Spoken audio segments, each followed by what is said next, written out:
Hello guys, welcome back to the channel. तो आज हम बात करने जा रहे हैं हमारे नेक्स्ट वीडियो के बारे में, जो कि होने वाली है ITR 2। जैसा कि आप लोगों को पता है, फिलहाल जो प्लेलिस्ट चल रही है वो हमारी ITR की चल रही है। ITR की इसलिए चल रही है बिकॉज ITR का ये जो आपका टॉपिक है, इसमें से अगर हम UGC नेट के एग्जाम के बारे में बात करें, ठीक है, UGC नेट के पिछले काफी सालों से कॉन्टिन्यूसली हर एक सेमेस्टर में कॉमर्स के एग्जाम में इसमें से क्वेश्चन आ रहे हैं। फिर चाहे वो आपके सेक्शंस को लेकर के आए, फिर चाहे आपको एलिजिबिलिटी को लेकर के आए, ठीक है, या फिर आपको 3 सेक्शन दे दिए जाए और देन आपको मैच करना होता है उनमें से, ठीक है। तो ये जो ITR के जितने भी सेक्शंस है, ये आपको पढ़ना बहुत इंपॉर्टेंट है। ये ना इजी है। इजी कैसे हैं? ये आपस में एक दूसरे से रिलेट करते हैं। फॉर एग्जाम्पल, जो चीज ITR 1 में है वो चीज ITR 2 में नहीं है, ठीक है। बस आपको इतना ध्यान रखना है कि बेसिक इसका क्या है और बेसिक इसका क्या है। अगर आपको ITR 1 का बेसिक क्लियर हो गया ना, ITR 2 आपको याद करने की जरूरत नहीं है। बस आपको पता है कि उल्टा ही है, अपोजिट ही है।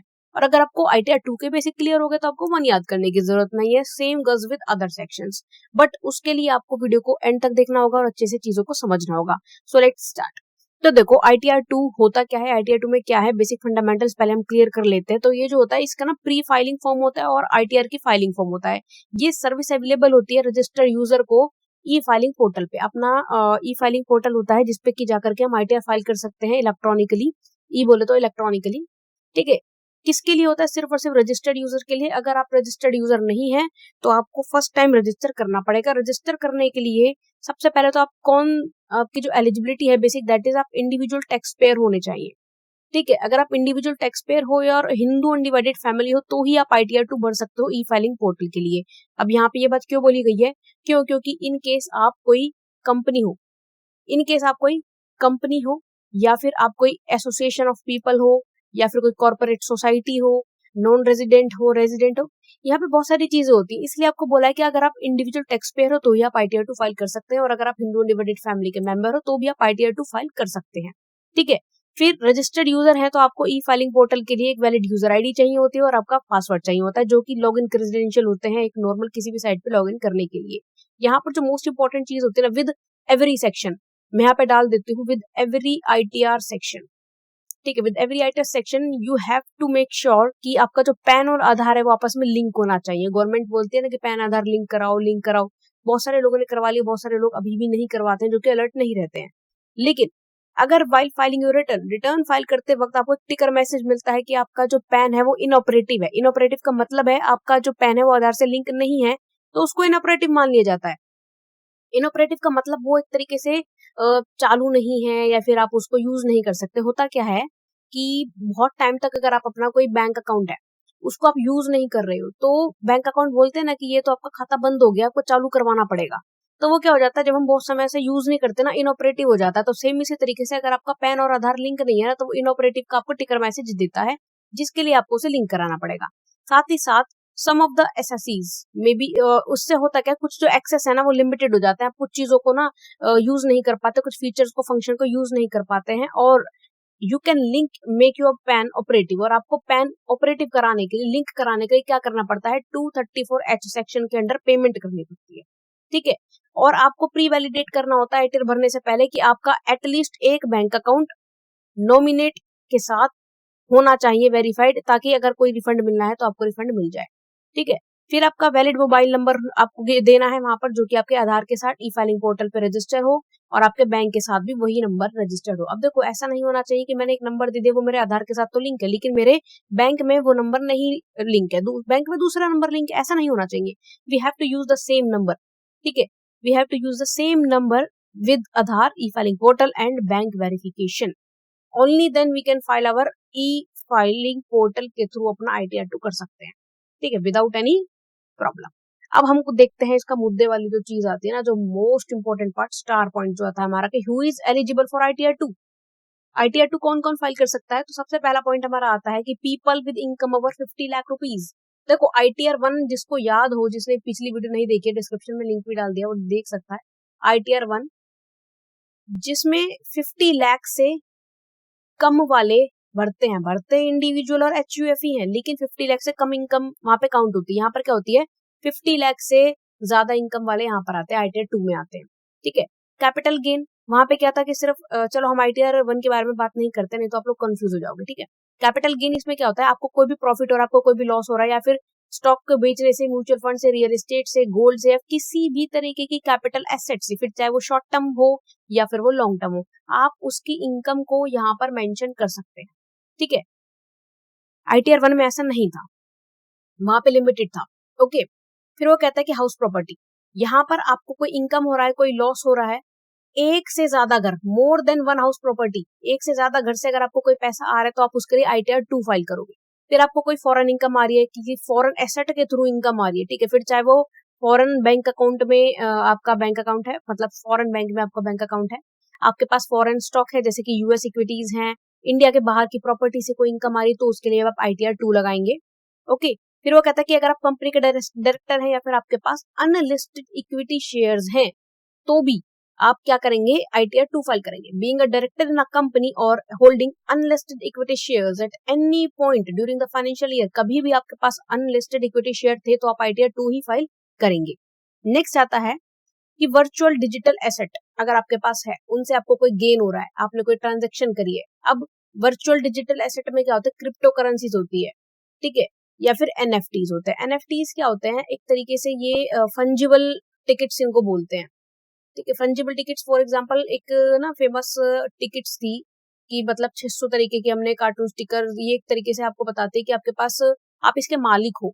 600 तरीके के कोई कार्टून टिकट्स थी, उनको एक नाम दिया गया था और उसकी सेलिंग भी हो गई थी 10-20 करोड़ में, तो वो आपकी NFT फंजिबल टिकट्स में आती है। इसको बस NFT याद रख लेना, मेन आपके यहाँ पे क्रिप्टो करेंसी है। फिर वो कहता है एग्रीकल्चर इनकम, अगर आपकी एग्रीकल्चर इनकम 5,000 से ज्यादा है तो भी आप क्या करोगे, ITR 2 को फाइल करोगे। ठीक है, रेजिडेंशियल स्टेटस, यहाँ पे ट्विस्ट है।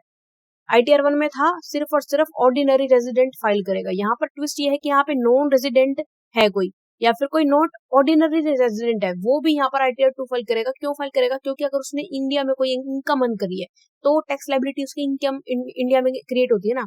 हमने पढ़ा था इनकम अराइज इन इंडिया, तो वहां पर लायबिलिटी किसकी बनेगी, इंडिया की बनेगी, मतलब वहां पर लायबिलिटी जो टैक्स देना पड़ेगा वो इंडिया में टैक्स देना पड़ेगा। ठीक है, फिर वो कहता है लॉसेस टू कैरी फॉरवर्ड, आप कैरी फॉरवर्ड कर सकते हो लॉसेस को, अगर आप करते हो कैपिटल लॉसेस को कैरी फॉरवर्ड या ब्रॉड फॉरवर्ड करते हो प्रीवियस ईयर से। सेटअप एंड कैरी फॉरवर्ड में हमने ये पढ़ा था कि कुछ लॉसेस को हम 2 साल तक कैरी फॉरवर्ड कर सकते हैं, कुछ लॉसेस को 8 साल तक कैरी फॉरवर्ड कर सकते हैं, तो उसके लिए भी आप ITR 2 भरोगे। ITR 1 में ऐसा फीचर नहीं होता, ITR 2 में वो परमिसेबल नहीं होता।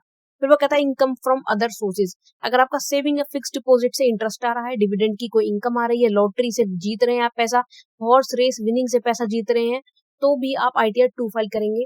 ठीक है, यहाँ पर गैम्बलिंग मत इंक्लूड करना, बिकॉज गैम्बलिंग इलीगल होती है, यहाँ पे वो नहीं काउंट होती। ओके, यहाँ पर हम ITR 2 फाइल कर सकते हैं। Now who can not file ITR 2, कौन फाइल नहीं कर सकता, तो जिसकी बिजनेस इनकम है वो ITR 2 फाइल नहीं कर सकता। ये किसके लिए, सिर्फ और सिर्फ HUF के लिए है, और ये इंडिविजुअल के लिए होती है, मेनली सैलरी इनकम, जैसे प्रोफेशनल इनकम होते हैं ना, अपने सैलरीड इंप्लॉयज होते हैं इसमें। ठीक है, सैलरी इंप्लॉयज होते हैं इसमें। फ्रीलांसिंग इनकम है आपकी PGBP के अंदर, तो वो भी आपका प्रोफेशन अकाउंट होता है, तो इसलिए यहाँ पर वो नहीं आता, क्योंकि आप फ्रीलांसर है तो आपको बिजनेस हो गया ना, आपको कोई और पैसे थोड़ी दे रहा है। पार्टनरशिप फर्म से आपको रिमनरेशन मिल रही है, ठीक है, आपको इंटरेस्ट मिल रहा है, क्यों, क्योंकि आप पार्टनरशिप फर्म, एक तरीके से आप उसके मालिक है, तो बिजनेस ही हो गया ना, वो आप उसके एम्प्लॉय नहीं है। ठीक है, आपको बोनस कमीशन मिल रहा है, मतलब पार्टनरशिप फर्म से अगर आपको कुछ भी मिल रहा है बीइंग अ पार्टनर, तो भी वो आपका बिजनेस ही माना जाएगा, प्रोफेशनल इनकम नहीं मानी जाएगी। Okay, then such tax payer generally need ITR 3 और ITR 4। देखो यहाँ पर मैंने आपको बोला था कि सिर्फ और सिर्फ सैलरी वाले एम्प्लॉय ही क्या करेंगे, ITR 2 फाइल करेंगे।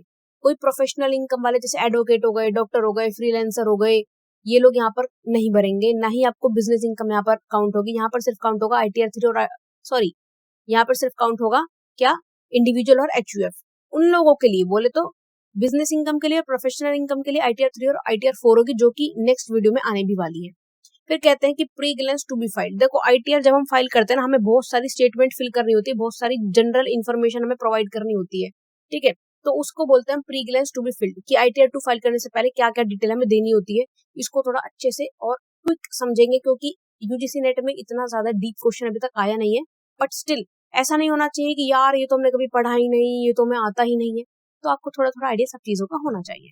ओके, तो very first point is part a general, जो कि सभी में कॉमन होता है। आपको यहाँ पर अपनी जनरल इन्फॉर्मेशन देनी है, जैसे कि पैन हो गया, आधार हो गया, फाइलिंग स्टेटस हो गया, रेजिडेंशियल स्टेटस हो गया। देन आता है आपका शेड्यूल सैलरी। ठीक है, सैलरी का शेड्यूल क्या होता है, जितनी भी इनकम आपने सैलरी से कमाई है, अलावेंस से कमाई है, परक्विजिट से कमाई है, जितनी भी आपको सेक्शन 16 के अंडर डिडक्शन मिल रही है, वो सारी आपको यहाँ पे बतानी है।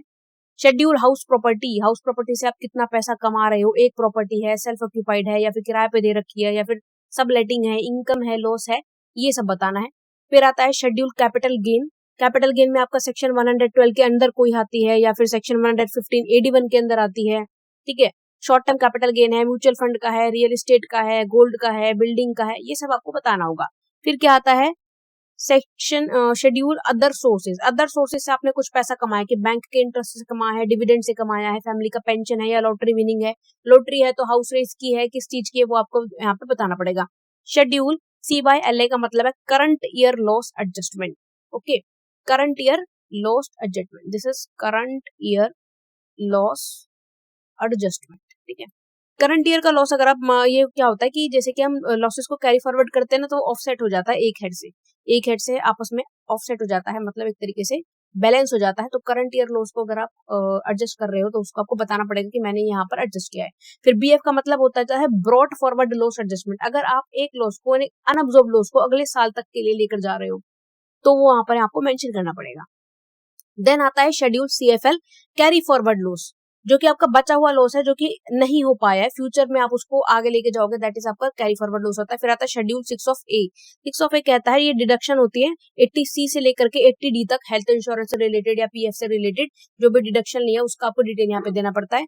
देन आता है schedule 80G to schedule 80GA। यहाँ पर भी आपको डिडक्शन देनी होती है कि आपके डोनेशन से रिलेटेड, चैरिटेबल ट्रस्ट या इंस्टीट्यूशन का कोई डोनेशन है उससे रिलेटेड आप कोई एग्जेम्पशन ले रहे हो, तो वो आपको यहाँ पे मेंशन करना पड़ता है। Then is schedule AMT। क्या आप अल्टरनेट मिनिमम टैक्स को यूज कर रहे हो तो यहाँ पे मेंशन करो। ठीक है, देन आपका आता है शेड्यूल AMTC। AMTC का मतलब है अल्टरनेट मिनिमम टैक्स क्रेडिट। अगर आपको कोई मिल रहा है अल्टरनेट मिनिमम टैक्स क्रेडिट, ठीक है, आपको कोई मिल रहा है या प्रीवियस ईयर में कुछ था, तो उसका आपको यहाँ पे डिटेल देना पड़ेगा। Schedule SPI। SPI is special specified person income. ठीक है, स्पेसिफाइड पर्सन इनकम क्या होता है कि अगर आप किसी इनकम को क्लब कर रहे हो, माइनर चाइल्ड की इनकम को अपने में क्लब कर रहे हो, या डॉटर इन लॉ की क्लब कर रहे हो, डॉटर इन लॉ बहू या फिर जमाई, ठीक है, स्पाउस की इनकम को आप क्लब कर रहे हो अपनी इनकम में, तो आप बताओगे ना किसकी इनकम है, कितनी इनकम है, कहाँ से आई है। फिर आता है शेड्यूल SI। शेड्यूल SI क्या होता है, आपका स्पेशल इनकम अगर आपकी कोई है, ठीक है, for example capital gain under section 111 and A है, या फिर कोई शॉर्ट टर्म कैपिटल गेन है, तो वो आप बताओगे। शेड्यूल EI का मतलब होता है एग्जेम्प्टेड इनकम। आपकी कोई ऐसी इनकम है जो कि टैक्स फ्री है, जिसपे आपको टैक्स नहीं देना, जैसे कि 5,000 तक की एग्रीकल्चर इनकम टैक्स फ्री होती है, तो आप यहाँ पे रिसिप्ट डालोगे उसकी कि भाई ये मेरी नॉन टैक्सेबल इनकम है। फिर आता है शेड्यूल PTI। शेड्यूल PTI का मतलब क्या होता है, it is pass through income. ये होती है हमारी रिपोर्टिंग इनकम होती है, रिसीव फ्रॉम बिजनेस ट्रस्ट से आपको जो इनकम मिल जाती है, या 150 UA के अंडर जो आपको इनकम मिलती है, वो यहाँ पर PTI के अंडर आती है। देन आता है शेड्यूल FSI। शेड्यूल FSI क्या होता है, शेड्यूल FSI का मतलब होता है फॉरेन सोर्स से अगर आपको कोई इनकम आ रही है, फॉरेन सोर्स इनकम, जैसे कि मैंने बताया था कोई बैंक अकाउंट है या फिर कोई लैंड है, ठीक है, किसी भी तरीके की इनकम है जो फॉरेन सोर्स से आ रही है। Schedule TR is tax relief. अगर आपको कोई मिल रहा है, फिर चाहे वो डबल टैक्स अवॉइडेंस में मिल रहा हो, सेक्शन 90, 90A या 91, ये आपके डबल टैक्स अवॉइडेंस में आते हैं, तो इनसे कोई मिल रहा है तो ये आपको बताना पड़ेगा। शेड्यूल FA का मतलब आता है फॉरेन एसेट से अगर आपको कोई मिल रहा है। शेड्यूल 5A का मतलब आता है अगर आपको कोई जैसे कि पोर्टुगीज सिविल कोड के अंदर अगर आपको कोई इनकम टैक्स बन रहा है स्पाउस का या फिर कुछ भी होता है, तो वो आपका यहाँ पर आता है। शेड्यूल AL में आता है एसेट्स एंड लायबिलिटीज। आपकी कितनी टोटल इनकम जो है 50 लाख से ज्यादा है ना अगर, तो आपको यहाँ पे बताना पड़ेगा मेरी कितनी एसेट है, कितनी लायबिलिटीज है, सब आपको मूवेबल एसेट्स जो है पर डिस्क्लोज करनी पड़ेंगी। भाई मेरे पास इतनी बिल्डिंग है, इतने खेत हैं, इतने किले हैं, सब बताना पड़ेगा। पार्ट B में आप टोटल इनकम बताओगे गवर्नमेंट को, जी मैंने ऊपर जितनी भी मेरी सोर्स ऑफ इनकम थी ना, यहाँ तक मेरी जितनी भी सोर्स ऑफ इनकम थी मैंने आपको सब बता दिया, अब ये मेरी टोटल इनकम है, इस पे आप टैक्स लगा लो। फिर टैक्स पेड मैंने कितना टैक्स दे दिया, ठीक है। लास्ट में आता है पार्ट B TTI। TTI बोले तो computation of tax liability on total income. ये टैक्स लायबिलिटी मेरी कितनी बनती है वो हम चेक करेंगे। टैक्स पेड यहाँ पे कितना हमने TCS TDS दिया ना, वो था, वो वाला नहीं। TCS हमने कितना दिया है, अगर दिया है तो TDS दिया है तो कितना दिया है, ठीक है। उसके बाद हम ये डिसाइड करेंगे कि अब हमें कितना टैक्स देना है, जो कि आएगा TTI में, computation of tax liability on total income. Okay, अब यहाँ तक हो गया हमारा ITR 2 की पूरी इन्फॉर्मेशन। देखो ITR 2 में जो मेन चीज है ना, आपने ये पढ़ लिया कि एलिजिबल कौन है, आपने ये पढ़ लिया कि नॉन एलिजिबल कौन है, ठीक है, आपने ये भी पढ़ लिया कि ITR फाइलिंग के लिए हमें कौन कौन से डॉक्यूमेंट्स चाहिए होते हैं, कौन कौन एलिजिबल होता है, बस इतना ही आपको ध्यान में रखना है। लेकिन यहाँ पर वीडियो खत्म नहीं होती। अब हम पढ़ते हैं कुछ प्रीवियस ईयर क्वेश्चंस जो कि आपके यूजीसी नेट के एग्जाम में, यार ये एन लग जाता है, यूजीसी नेट के एग्जाम में आ चुके हैं। तो आपको हिंट मिल जाएगा कि किस तरीके से हमको प्रिपेयर करना है ITR का टॉपिक, अगर आप यूजीसी नेट के लिए प्रिपरेशन कर रहे हैं। और बाकी एग्जाम्स में भी कुछ इसी तरीके का पैटर्न आता है, तो ये मत समझिएगा कि आपके लिए PYQ वेस्ट ऑफ टाइम है। Nothing is waste of time. तो असर्शन रीजनिंग का बड़ा बोलबाला रहता है यूजीसी नेट के एग्जाम में। तो असर्शन क्या कहता है कि an SSC filing ITR 2 can carry forward capital losses to subsequent year even if the return is filed after the due date specified under section 139(1). क्या हम ITR 2 अगर भर रहे हैं तो कैपिटल लॉसेस को ड्यू डेट के बाद भी फिल कर सकते हैं? तो रीजन कहता है कि section 80 of income tax act mandate बोल देता है that losses under head of capital gain can not be carried forward unless the return of loss is submitted on or before the statutory due date. तो reason क्या कहता है कि section 80 of income tax act बता रहा है कि अगर आपको लॉसेस हुए हैं कैपिटल गेन में तो आप कैरी फॉरवर्ड नहीं कर सकते जब तक कि आप लॉस की रिटर्न फाइल नहीं कर दोगे लिमिटेड टाइम के अंदर, ड्यू डेट के अंदर। अब in the light of statement बताओ कौन सी स्टेटमेंट सही है, कौन सी स्टेटमेंट गलत है। तो हमारा असर्शन गलत है जी, रीजन हमारा करेक्ट है। अगर आपने पढ़ा है ITR 2 तो आपको ये पता होगा कि हमारा जो ITR 2 में ये कहता है कि टाइम के अंदर अंदर आपको जो है रिटर्न भरनी है, और अगर टाइम के अंदर अंदर रिटर्न नहीं भरी तो आप जो है लॉस को कैरी फॉरवर्ड नहीं कर पाओगे। हालांकि हमने इस वीडियो में इतना डिटेल में नहीं पढ़ा था, लेकिन आप लोगों को सिर्फ और सिर्फ एलिजिबिलिटी पे फोकस करना है, ठीक है। फिर हमारा क्वेश्चन आता है कि which of the following condition can make it mandatory for an individual tax payer to file ITR 2 instead of ITR 1। ठीक है, ऐसा कौन सी हमारी कंडीशन है जो कि ITR 2 और ITR 1 को एक तरीके से डिस्टिंक्ट करती है एक इंडिविजुअल टैक्स पेयर में। हैविंग एग्रीकल्चर इनकम एक्सीडिंग 5000, ये किसका पार्ट था? ITR 2 का पार्ट था, ठीक है। इनकम एक्सीड 50 लाख, ये भी 2 का पार्ट था। Having income from short term and long term capital gain, ये भी किसका पार्ट था? ये भी 2 का ही पार्ट था। Owing more than 1 house property, ये सारे 2 के पार्ट। तुम्हारा आंसर क्या हो जाएगा? ABCD, ठीक है। अगर मैं बोलती कि हैविंग इनकम लेस देन 5000 तो यहाँ पर ये 1 का पार्ट हो जाता। तो इस तरीके से आपके क्वेश्चन आते हैं, ठीक है। एलिजिबिलिटी में से आपके बहुत सारे क्वेश्चन आते हैं। नेक्स्ट क्वेश्चन हमारा बनता है when below there are two statements ITR 1 can be used by an individual whose total income from all sources does not exceed 50 lakh 50 lakh, बिल्कुल सही बात है। Statement 2 ITR 1 cannot be used by individual who is a director in a company and holds unlisted equity shares। क्या ये बात सच है या झूठ है कि ITR 1 एक ऐसे इंसान के द्वारा यूज नहीं की जा सकती जो कि कंपनी में डायरेक्टर है या फिर अनलिस्टेड इक्विटी शेयर यूज कर रहा है। अब देखो यहाँ पर आंसर दे रखा है सेकंड इज करेक्ट, बट ये यहाँ पर मे बी ग्लिच होगा। इसका आंसर आएगा स्टेटमेंट 1 एंड 2 आर करेक्ट, क्योंकि अगर आप कंपनी में डायरेक्टर हैं और आपके पास अनलिस्टेड इक्विटी शेयर है तो इसका आप ITR 2 के अंदर फाइल कर सकते हैं, ना कि ITR 1 के अंदर, ठीक है। तो ITR 1 यहाँ पर नहीं यूज की जाती, ये बात सच है। तो statement 1 and 2 are correct, okay. So thank you so much guys, please don't forget to like share and subscribe also. अगर आपको किसी भी टॉपिक में दिक्कत है या फिर आपको इसका जैसे प्री ग्लेंस था पूरा डिटेल में पढ़ना है तो आप कमेंट सेक्शन में मेंशन कर सकते हैं। फीडबैक देना बिल्कुल मत भूलिएगा। और अगर आपको पर्सनलाइज कोचिंग की नीड है अकॉर्डिंग टू यू जो कि प्लान की जाए